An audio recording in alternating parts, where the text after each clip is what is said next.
Okay, so in this first problem, what we're doing is we are looking at particular molecular structures to determine the hybridization on the central atom and the number of sigma and pi bonds in each. So the first one is carbon dioxide. And I'm not going to go through the Lewis structure construction at this point because you already know that. We've already done this one. So I've just drawn the structure that shows the bonding electrons on the carbon. We are only going to consider the central atom only. So I haven't drawn in the non-bonding electron pairs on the oxygen. We only want to know how many electron groups are on the carbon. So, how many electron groups do we have in this particular case? The carbon has no non-bonding electrons, but it does have two bonding groups. It has a double bond to each of the oxygens. So in this case, the carbon has two electron groups.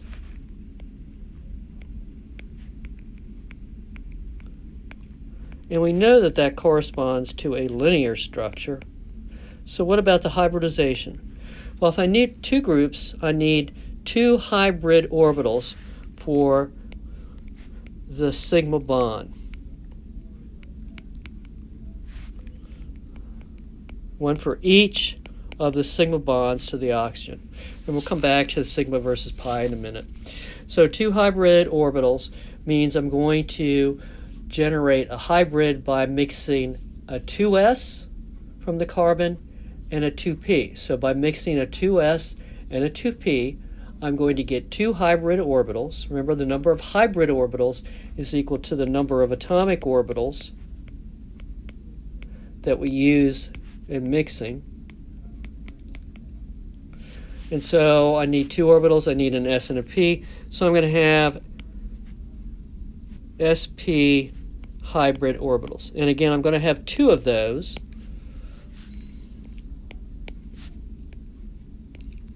One for each sigma bond. All right, so we have two sp hybrid orbitals here. And so that's how we're going to do it. Now, how many sigma bonds and pi bonds do I have on this? So remember, when we have double bonds, all right, double bonds are going to consist of a sigma and a pi. A single bond is just a sigma. A triple bond is a sigma and two pi bonds. So in this case, for each one, I've got a sigma bond and a pi bond. So I've got two sigma bonds and two pi bonds. And that's all there is to it. Okay, so our second problem is the carbonate ion. And the carbonate ion, we know we've got three resonance structures here in this situation. So when we do this, again, I haven't included the non-bonding electron pairs on the outer atoms because we're just concerned about the central atom. Again, carbon in this particular case is what we're interested in. So again, we're going to count the number of electron groups around that carbon, and the number of groups is 3, which means that we've got a trigonal planar structure with 3 electron groups. Again, 1, 2, 3. And if we've got 3 electron groups, then we need 3 hybrid orbitals. And if we've got 3 hybrid orbitals, that means we're going to use on the carbon a 2s and 2 2p's. So that's going to give us 3 hybrids. And with 3 hybrids, those 2p orbitals could be a 2px and a 2py. So with 3 altogether, that's going to correspond to 3 hybrid orbitals. So sp2 hybridization. All right, so those 3 hybrid orbitals that we get are then going to form the sigma bonds in this particular molecule. So we're going to have 3 sigma bonds. 1, 2, 3. How many pi's?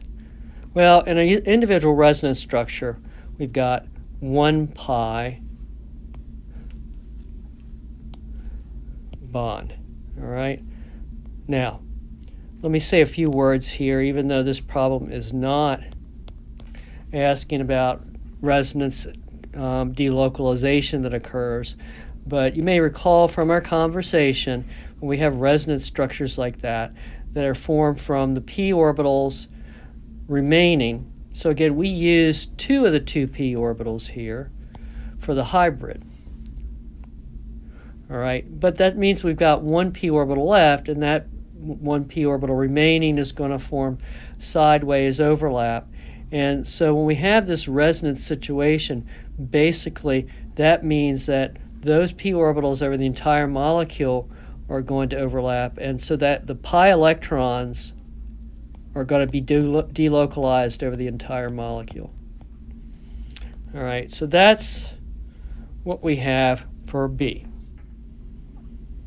Okay, now let's talk about Part C, IF3. This is another one we've done before. The Lewis structure shows that we've got on the iodine 2 non-bonding pairs of electrons that occupy equatorial positions.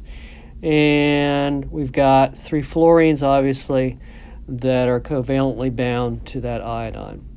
So again, we look at how many groups do we have. We have 5 electron groups. 1, 2, 3, 4, 5 electron groups. And this is why we get the trigonal bipyramidal structure. And specifically, because we've got 3 fluorine atoms, we're talking about the T shape. All right, but the key here again is 5 electron groups. Again, 3 bonding groups and 2 non-bonding pairs of electrons. So 5 electron groups means I need 5 hybrid orbitals. All right, so if I need 5 hybrid orbitals, I need 5 atomic orbitals to form the 5 hybrid orbitals. So I'm going to have an s orbital. I'm going to have 3 of the p orbitals, and that doesn't mean 3p, it means 3 p orbitals that we're talking about here. And in the case of iodine, that would be 5p. These would be 5p. So this would be, if you're interested, a 5s orbital and 3 5p orbitals for iodine. In any event, that gives us a total of 4, and we need 5. Now we only have 3 p orbitals, so that means now we need to go into the d shell, the 5d shell, which is empty. The 5d shell is empty in the case of iodine. So what we have then is we're going to add a d orbital to it. And so that means for our 5 groups, we're going to have an s p3, because we've got 3 p orbitals, and 1 d. That's going to be the hybrid. We're going to have 5 of those hybrid orbitals in the case of iodine, on the iodine for the sigma bonds. Now, how many sigma bonds do we have? We've got 3 bonds and no multiple bonds. So we just have, in this case, 3 sigma bonds, no pi bonds. Okay, finally, sulfur tetrafluoride. This is another one we've looked at before, and we drew the Lewis structure. We had this structure here, where we have the sulfur bound to 4 fluorines, and it had a non-bonding pair of electrons. And again, sulfur can do that because it's in row 3 of the periodic table. And being in row 3, that means it has empty 3d orbitals that it can use to have more than 4 pairs of electrons around it. So we have, again, 5 groups, just like IF3. And so again, just like IF3 with 5 groups, we're just going to need the s orbital plus 3 p orbitals plus the d orbital. And again, just in terms of which ones we have. In the valence shell for sulfur, we're talking about the 3s, and we're talking about 3p orbitals, and we're talking about the 3d. So just like IF3 with 5 groups, it's the sp3d hybridization that we need for the bonding in this molecule. Now, how many sigma bonds? We've got all single bonds, so we got 4 sigma bonds and no pi's. Okay, so that finishes our discussion of number 1, where we're determining the hybridization on these simple molecules with one central atom, and these molecules are molecules we've looked at before, and in each case we start by determining the number of electron groups, just like we use that number of electron groups to determine its geometry, and we're going to use that number of electron groups to also determine the hybridization. So I hope this is clear. Just make sure if you've got questions about determining hybridization, you ask.